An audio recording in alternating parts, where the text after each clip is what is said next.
दोस्तों, एक सवाल पूछता हूं।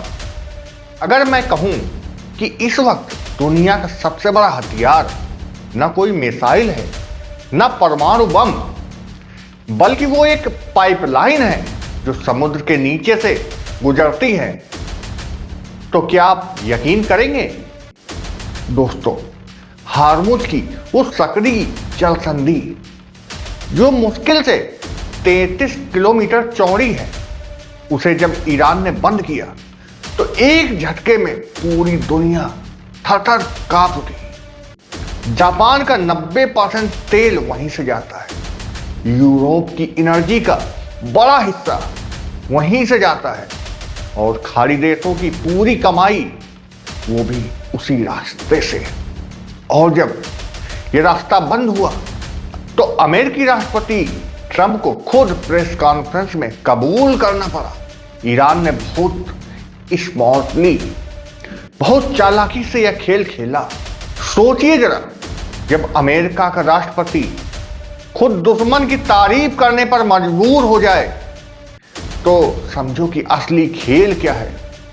आज मैं आशीष शर्मा आपको पूरी कहानी बताऊंगा, तेल की, पूंजी की और उस युद्ध की जो दिखने में ईरान वर्सेज अमेरिका है, लेकिन असल में यह लड़ाई 27 ट्रिलियन डॉलर की उस दौलत के लिए है जो ईरान की जमीन के नीचे दबी हुई है।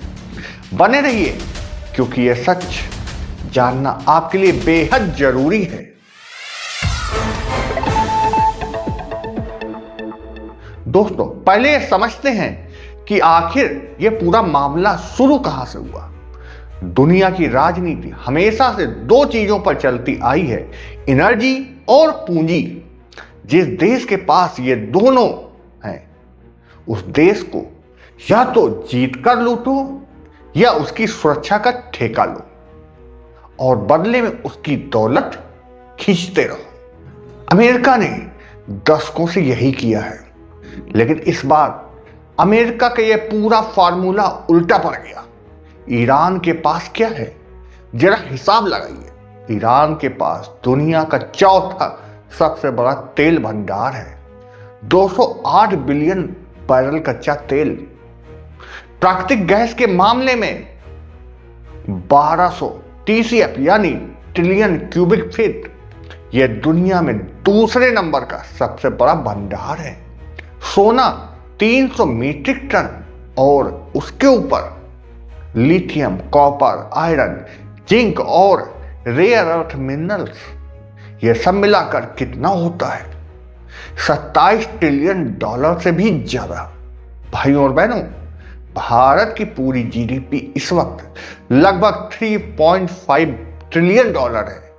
यानी ईरान की जमीन के नीचे भारत की 7 से 8 साल की पूरी कमाई से भी ज्यादा दौलत दबी हुई है। अब बताइए, क्या अमेरिका इस दौलत पर आंख नहीं गड़ाएगा?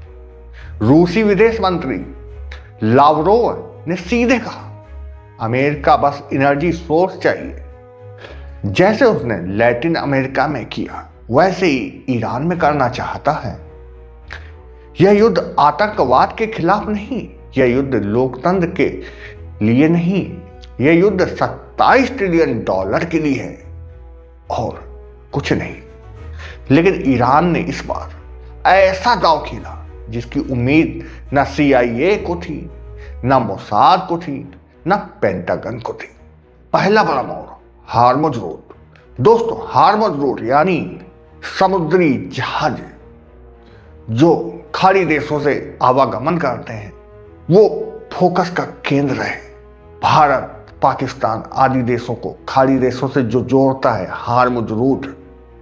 दुनिया का 20% तेल इसी रास्ते से गुजरता है। रोजाना लगभग 17 से 18 मिलियन बैरल तेल इसी हार्मुज से होकर जाता है। जब ईरान ने इस रूट पर नियंत्रण का संकेत दिया तो सोचिए क्या हुआ। जापान के लिए यह रास्ता उसका 90% तेल सप्लाई करता है। दक्षिण कोरिया के लिए 70%, भारत के लिए भी यह एक बड़ा हिस्सा है। अमेरिका ने चाहा कि जापान, यूरोप के देश सब अपने युद्धपोत भेजें, इस रूट की सुरक्षा में साथ दें, लेकिन किसी ने मना कर दिया। जापान ने मना किया, यूरोप ने दूरी बनाई, नाटो खुद अलग हो गया। क्यों? क्योंकि सब जानते हैं कि यह लड़ाई सिर्फ उनकी नहीं है, यह अमेरिका और इजराइल का खेल है, और इस खेल में अपनी इकोनॉमी पर दांव पर लगाना मूर्खता होगी। ट्रंप खुद कह रहे हैं, हमारे यहां तो सिर्फ 1% तेल हॉर्मुज से आता है। हम चाहते थे कि जिनका 50, 60, 70, 80, 90% तेल वहां से जाता है वो लोग आगे आए, लेकिन उन्होंने ही मना कर दिया। यानी अमेरिका की लीडरशिप दुनिया के सामने नंगी हो गई। दूसरा बड़ा मोड़, खाड़ी देशों का इन्वेस्टमेंट और अमेरिका की जो मजबूरी है। दोस्तों, अब आते हैं असली बात पर। अमेरिकी खाड़ी देशों में जितना इन्वेस्ट करता है उससे 10 से 15 गुना ज्यादा खाड़ी देश अमेरिका में इन्वेस्ट करते हैं।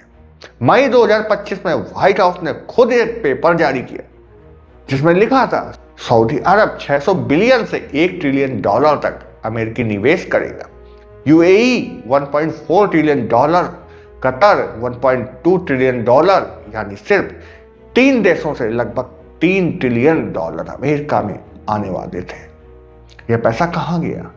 अमेरिका स्टॉक मार्केट में, अमेरिकी बॉन्ड में, रियल एस्टेट में, डिफेंस टेक्नोलॉजी में, और ट्रंप का जो सपना है मेक अमेरिका ग्रेट अगेन, वो इसी पैसे पर टिका हुआ है। जरा सोचिए, अगर खाड़ी देश डरकर, गुस्से में है या नुकसान उठाकर इस इन्वेस्टमेंट को रोक दे तो ट्रंप का सपना एक झटके में धुआं धुआं हो जाएगा।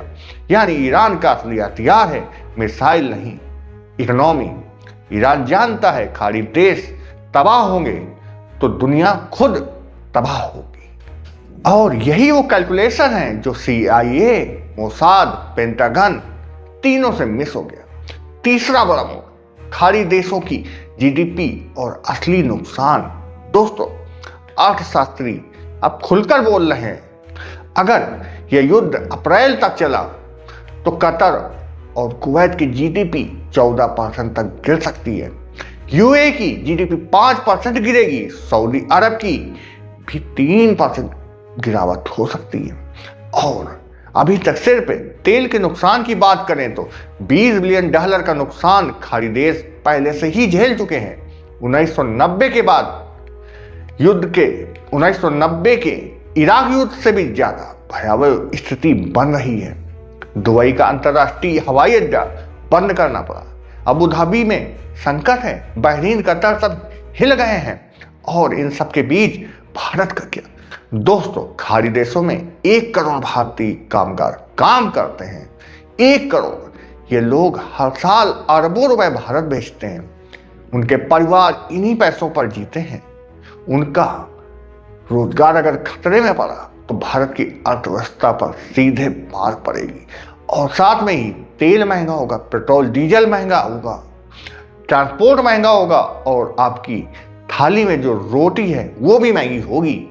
यह सिर्फ मिडिल ईस्ट का युद्ध नहीं है भाई, यह आपकी रसोई का युद्ध है। दोस्तों, और सुनो, इस युद्ध ने एक और बड़ा सवाल पैदा किया है। कतर के पूर्व प्रधानमंत्री जमीम बिन अल थानी ने सोशल मीडिया पर लिखा, गल्फ कॉरपोरेशन काउंसिल को अपने मतभेद भुलाने चाहिए, एक नया सैन्य और सुरक्षा गठबंधन बनाना चाहिए। यह सवाल पहली बार नहीं है। 2017 में भी सऊदी अरब की अगुवाई में 34 इस्लामिक देशों को जोड़कर एक सैन्य गठबंधन की बात हुई थी। लेकिन आज यह सवाल इसलिए ज्यादा जरूरी हो गया है क्योंकि अमेरिका की सुरक्षा गारंटी खोखली साबित हो चुकी है। बगदाद में अमेरिकी दूतावास पर मिसाइल गिरी, जिस सिक्योरिटी गुंबद पर अमेरिका को घमंड था उसे ईरान ने धराशायी कर दिया।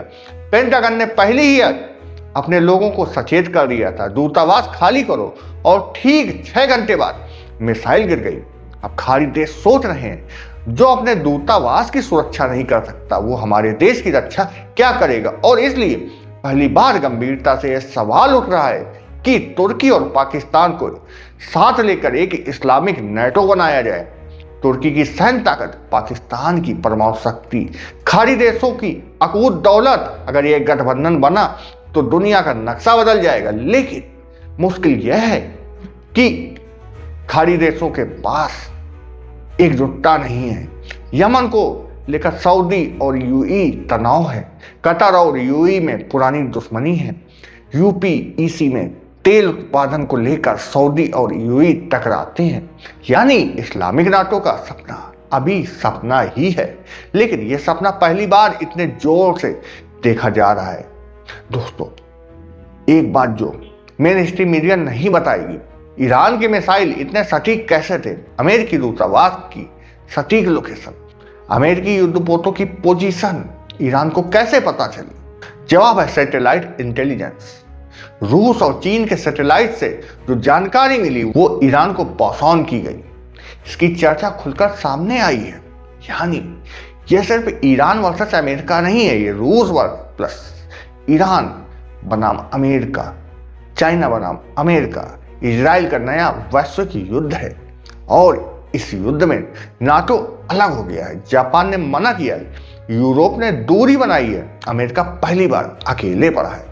दोस्तों, अब आते हैं भारत की बात पर। इस पूरे संकट में भारत सरकार कहां खड़ी है? पहला सवाल, तेल की कीमत। मोदी सरकार ने कहा था हम एनर्जी सुरक्षा सुनिश्चित करेंगे, हम रूस से सस्ता तेल ला रहे हैं। लेकिन अगर हॉर्मुज़ बंद रहा तो रूस से तेल सस्ता भी प्रभावित होगा और उस स्थिति में पेट्रोल डीजल की कीमतें आसमान छुएंगी। क्या सरकार के पास इसका कोई प्लान है? क्या स्ट्रेटजी पेट्रोलियम रिजर्व भरी हुई है? क्या दर्शकों को बताया गया है? नहीं।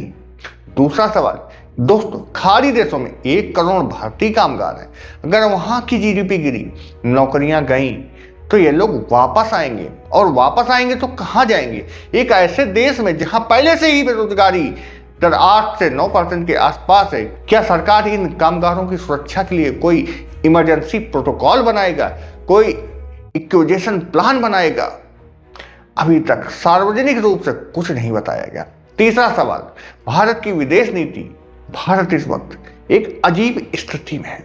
एक तरफ अमेरिका से रिश्ते, दूसरी तरफ ईरान से चाबहार पोर्ट का समझौता, तीसरी तरफ खाड़ी देशों में 1 करोड़ कामगार। यानी सब तरफ हित है, सब तरफ खतरा भी है।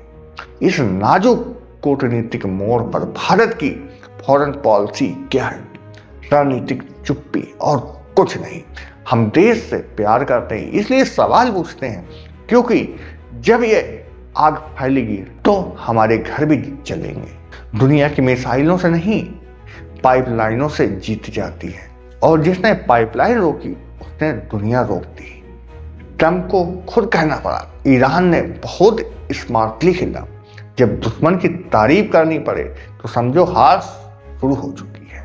दोस्तों, आज हमने देखा कि यह युद्ध असल में क्या है। यह लोकतंत्र बनाम तानाशाही नहीं, यह अच्छाई बनाम बुराई नहीं, यह है 27 ट्रिलियन डॉलर की दौलत के लिए एक महाशक्ति का लालच और इस देश का अपनी अस्मिता बचाने का संघर्ष। हॉर्मुज़ रूट बंद होने के बाद से दुनिया की जीडीपी हिल गई, खाड़ी देशों की अर्थव्यवस्था डगमगा गई, और इस सब के बीच अमेरिका अकेला खड़ा है, क्योंकि दुनिया ने उसका साथ देने से मना कर दिया है। लेकिन दोस्तों, सबसे जरूरी बात यह है कि युद्ध की आंच भारत तक पहुंचती है, हमारे कामगारों तक पहुंचती है, हमारी जेब तक पहुंचती है। इसलिए हमें जागना होगा, सवाल पूछने होंगे, सरकार से जवाब मांगने होंगे। देश तब महान बनता है जब उसके नागरिक आंखें खुली रखें, जब वो अंधभक्ति छोड़कर सच की तलाश करें। हम हार नहीं मानेंगे, क्योंकि यह देश हमारा है और इस देश के लोगों की जिंदगी हमारी जिम्मेदारी है। मैं आशीष शर्मा आपसे वादा करता हूं, जब तक सच है मैं बोलता रहूंगा। दोस्तों, यह वीडियो अगर आपको जरूरी लगा तो बस एक काम कीजिए, इसे उन 5 लोगों को शेयर कीजिए जो अभी भी यह सोचते हैं कि यह युद्ध हमसे बहुत दूर है, क्योंकि सच फैलाना भी एक देशभक्ति है। जो लोग वन देशभक्त के साथ नहीं जुड़े हैं, अभी सब्सक्राइब करें, क्योंकि यहाँ न कोई सरकारी दबाव है, न कोई कॉरपोरेट फंडिंग। सिर्फ सच है और आपकी आवाज है। लाइक और कमेंट करें और इस चैनल को अपना समझें, क्योंकि ये चैनल आपका है, हमारा है, देश के साथ खड़ा है। जय हिंद दोस्तों।